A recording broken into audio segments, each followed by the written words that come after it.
I think you got confused. See, one day I was down at the library and I was on the fifth floor. They used to have a really nice section on the fifth floor, some reference books. I wasn't so interested in the blue book edition of Jane's as I was the green book edition, if you know what I mean. But you can't get the green book in Texas. That's in Chicago. You get blue book down in Texas, right? Anyway, I was on the fifth floor and I encountered this book, a couple of books actually, but one of the books that I was looking at that day was from somebody who was a former, I believe he identified himself member of or deputy connected to the Department of Commerce. And he had compiled a variety of essays that included his own as well as other people and their travels to countries that were on the border of the Soviet Union. Now, this was written around the 50s. And they were divided by city. And it was talking specifically about the different kind of commercial arrangements that the former Soviet Union had with the countries that were on its border. And it had a way of negotiating different manners of dealing with each distinct country based upon what their relations were and what the need was from the former Soviet Union. So I read three that day. If I recall correctly, I read Copenhagen. I read about, I don't remember all three of them at the moment, but the ones that really stuck out were Copenhagen and Amsterdam. Now, I'd done a video previously somewhere where I'm talking about the sigh, the sickle, right? The understanding of that and how it actually was referenced in one of these essays concerning the former Soviet Union, the kind of way it negotiated trade relations with different countries based upon their need and also based upon their understanding of what was appropriate commercial behavior, as well as points and areas where transactions were permitted, and what it meant that those countries were dealing with the Soviet Union and also dealing with the United States during the incipient period of the Cold War. And the reason that this was notable to me is because when I was reading Amsterdam, the current I was resonating with was somebody that had a former background in military tactical experience. And that's how I understood that this whole 420 scam that's been going on for the last 5 years specifically and demonstrably in my life was deceptively engaged. You see, thinking about the Department of Commerce and the relationship the Department of Commerce might have with other countries and how it might intersect with the Department of Defense or somebody that had formerly been involved in some level of tactical awareness and had a specific means or, shall we say, identification with how it would analyze data. It's not necessarily a bad thing. In some cases, that might be exactly what you want. But when I was reading about Denmark and when I was reading about what I believe was Austria, and then when I was reading about the Netherlands and the cities that were referenced specifically, there was a very different resonance. And when I got to Amsterdam, you don't want to fuck with that guy. Now, the thing about it is that the current also let me know that part of what was being discussed had to do with our current perceptions of Amsterdam and what we associate with Amsterdam in terms of what we identify as being appropriate commercial relationships or influences that we either want to emulate or we want to have domestically here. Usually it's identified with legalization or normalization of marijuana or legalization or normalization of the commercial sex economy. But as I learned in that essay, specifically in a way I had not been exposed to before, that the positioning of Amsterdam in international trade relations is incredibly strategic.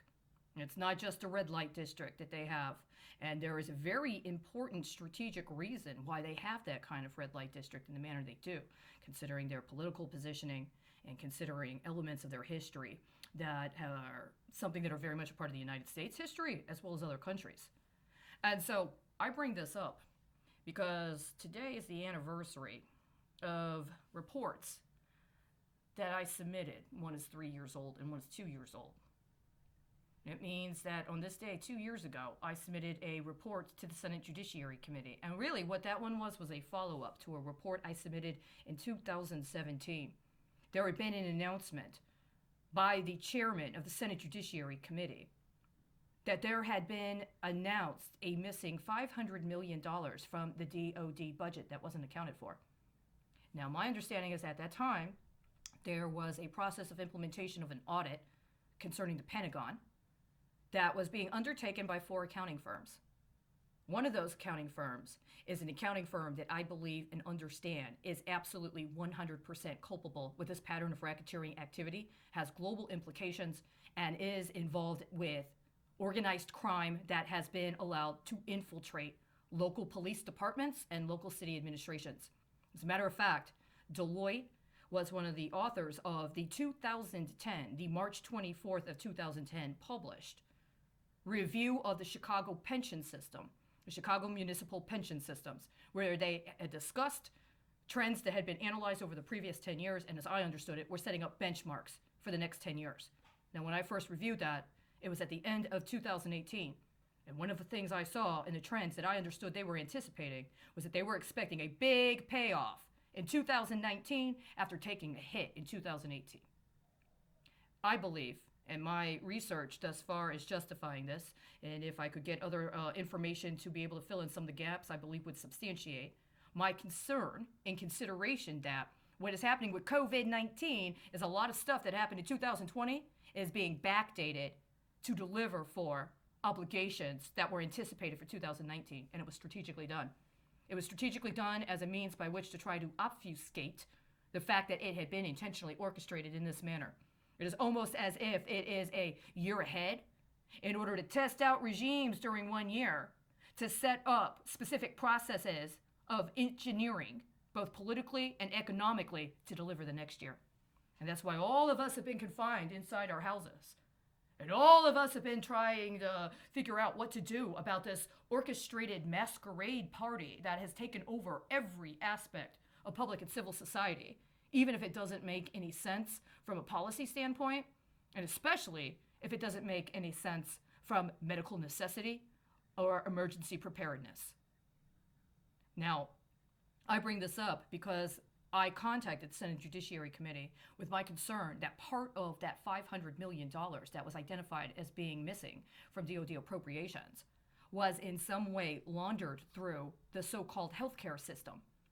And that part of that involved things that were already a part of the investigations that I was conducting, and that what I was trying to bring awareness to, both regarding state legislators here in Texas, as well as federal legislators from Texas. Specifically had to do with RFPs concerning computerized cognitive behavioral therapy. And my concern that what was happening is that electronic weaponry was being tested under the auspices of mental health treatment. And one of the groups of people that it was being tested on were military veterans.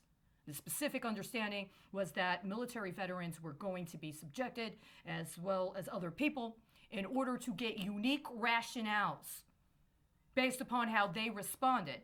And then in the observation, including observations that would be made available as alleged credit for people that were in some kind of educational paradigm, that those rationales could then be used in consideration of engineering of economic modalities that were then going to be made available to people in the investment world. That's exactly what I think happened. And so what they did is they pinged and they tortured people, including people that were military veterans, but not exclusively. They also tortured the family members of military veterans in order to create a situation where they could lean on or they could tap into benefits that were supposed to be made available to veterans and or veterans' families, so that then it could be illicitly recirculated into areas it had no place being recirculated into. And this is the primary means by which the healthcare sector has provided a cover for the development and the distribution of biological weapons that are being used right now. And I mention this because tomorrow is the 2-year anniversary of my follow-up report. I contacted specifically the office, I believe, of Senator Nadler at the time, because he was the one that put out the notice. And the messed up thing was that when I contacted his office, it was specifically a call. For people that were whistleblowers to contact the committee. And as soon as you contact the committee, what's the first thing they say? Well, we're very busy right now, so it might take us a while to get back to you. But because of the volume, we're telling you to contact your local senator. Well, my local senators are not on the Judiciary Committee.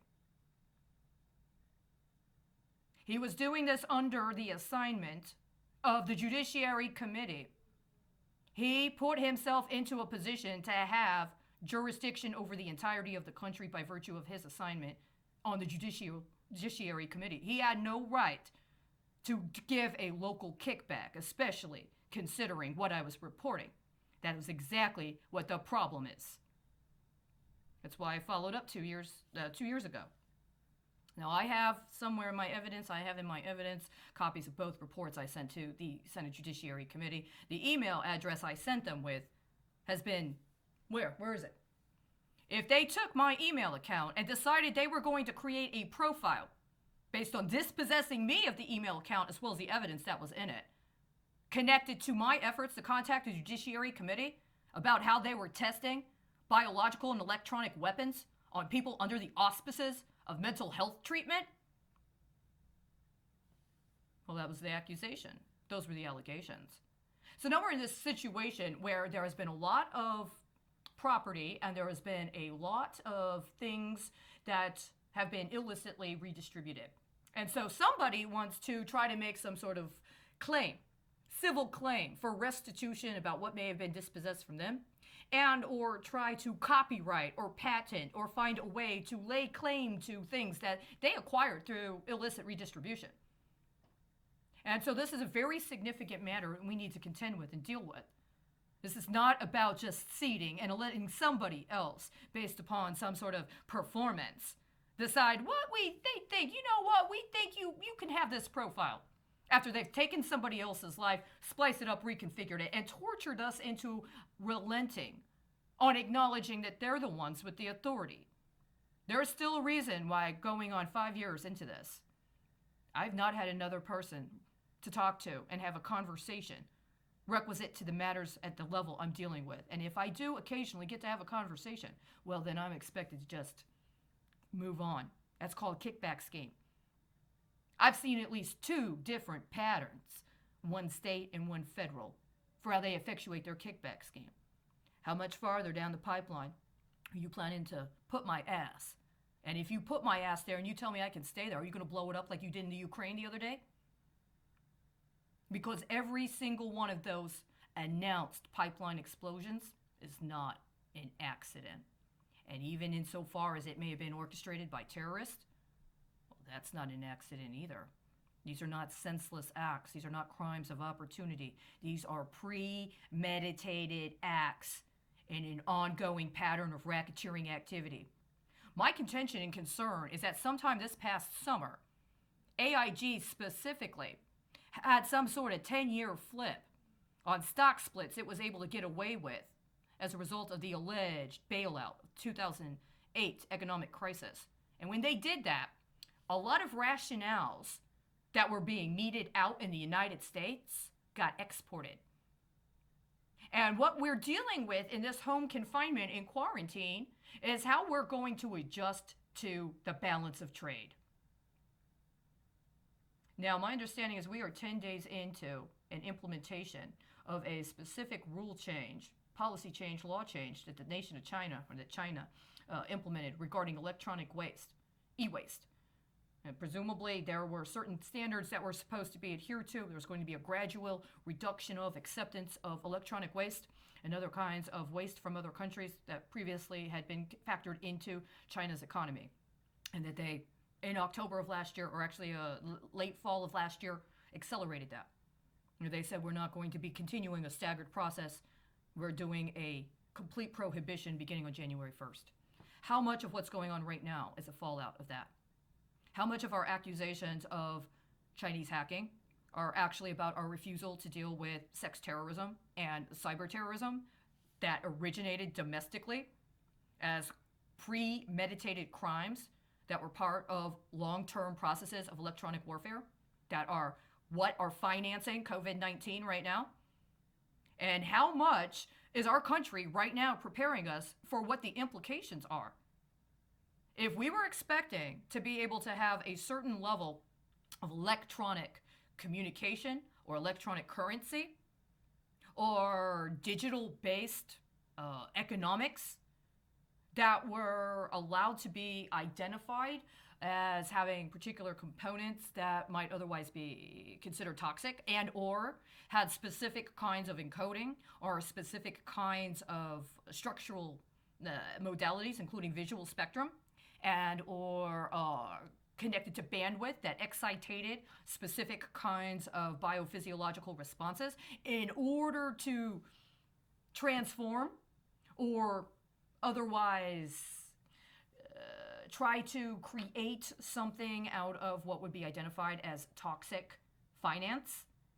And that's allowed to be identified as electronic waste, i.e., there are certain standards that need to be met in order for it to be considered a commercially viable product, and or there are certain standards that need to be met in order for it to be permissible for importation. And if it's not, and it gets here, then it's waste.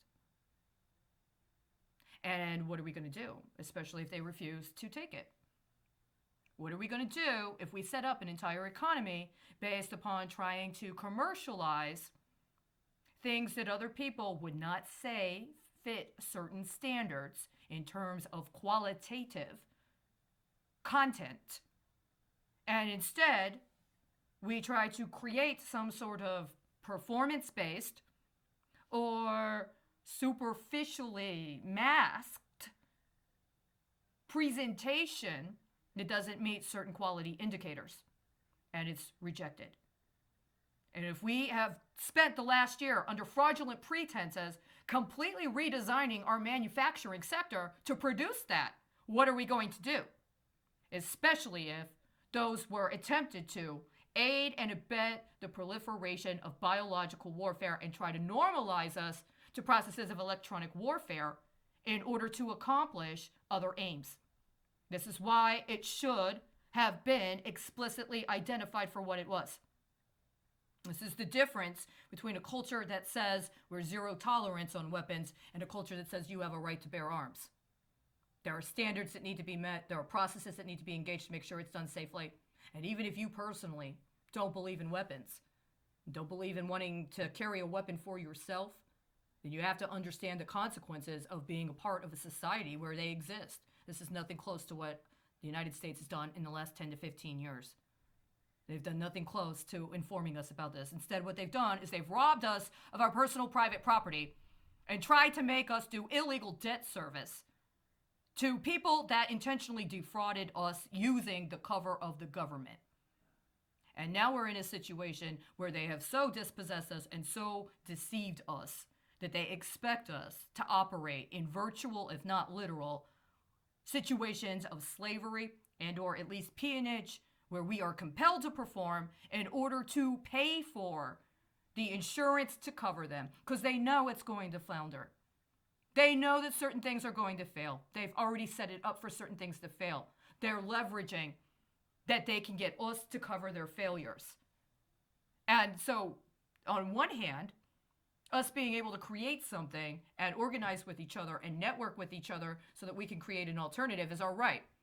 But on the other hand, they have so attempted to monopolize our access to information and even our access to conversation partners that it is a compelled performance.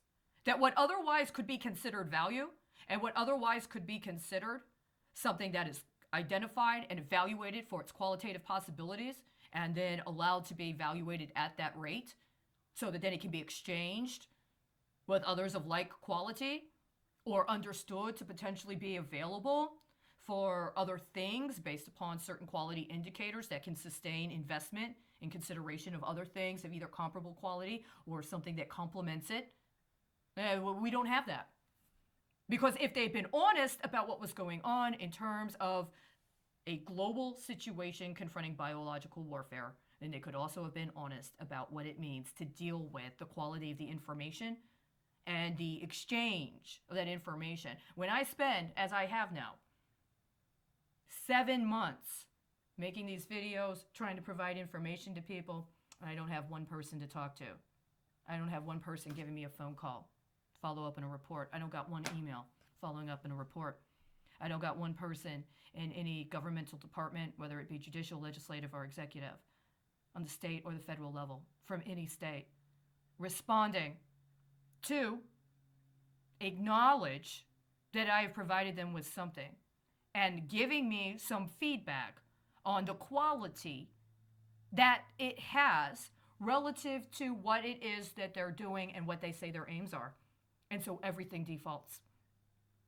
If their authority comes from us, then every time they refuse to respond and every time they lie and say that they're going to take from us and make it confidential, and then we end up seeing it circulating on the open market, they've intentionally defrauded us and they've undermined the entirety of our system of constitutional government because they have put themselves in the stead of an actual functioning government.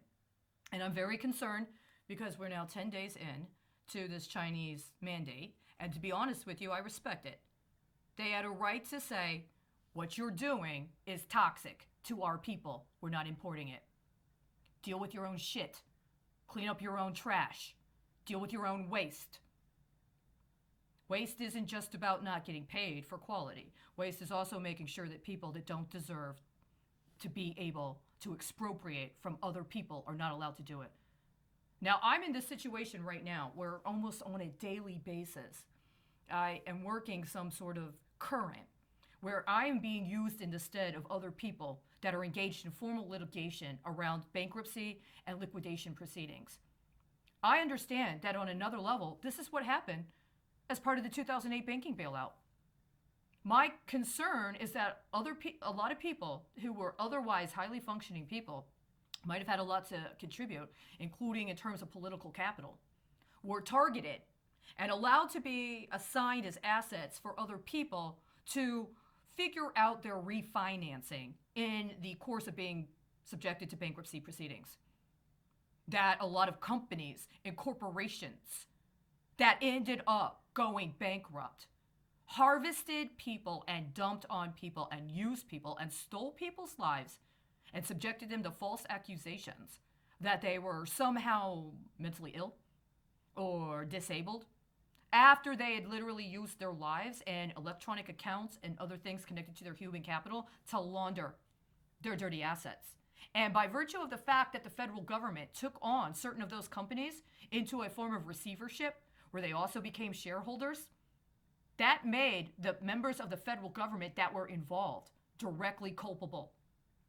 And so they used Medicare and they used Social Security and they used the Affordable Care Act as a screen, as an attempt to cover up for the fact that they were illegally expropriating our property and that I believe they were identifying and first culling people that were political dissidents that they understood had a track record of being able to analyze and being able to observe and could potentially prove charges, hoping that they would torture us into acceding and relenting to cooperate with them, including in a kickback scheme that may offer us an opportunity somewhere later in the plan. How many people right now are in a situation where they're being subjected to duress and extortion and or blackmail into cooperating with what they know is wrong? That's what's going on right now. It's really what's going on right now.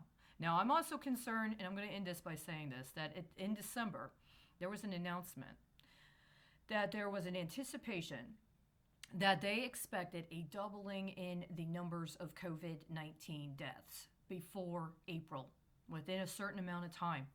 They said within a particular period of time, and at the date that that notice was published, it just so happened to correlate with what on a regular calendar would be tax day. Tax day is also the day that the President of the United States is supposed to submit his first budgetary priorities recommendation to Congress. And they made an announcement that by that day, they expected what was already the numbers of COVID-19 deaths on that day to double by that time. I'm concerned that this has to do with the 10 days in we are now concerning student loan repayment and that refusal of Congress to be honest about what they actually did last year when they were discussing concepts of student debt forgiveness and what they actually allowed for major financial institutions, including banks, that were availed of the 2008 banking bailout to do with those student loans, as well as other things connected to the human capital of the people in this country, are criminal on a scale so large that the only way they're going to be able to save themselves is to kill off scores of us. Now, I'm not going to die. I've done everything I can. I'm not going to die. And on one hand, because I have no people I'm invested in, because I had no one I was able to talk to for going on years now, I could just wait out the storm, right? Keep my mouth shut. Hunker down. That's not who I am. And that's not who I'm going to be. And I'm really hoping that we call this sham out as soon as possible and that we get them out of there. See, you got to understand, whatever you may think about what happened on January 6th, that's what should have happened. They should have been relieved of their command for abrogation of their duties and for violations of the Constitution. The only problem with it is that nobody stuck around long enough to replace them. We need to get them out, and we need to keep them out.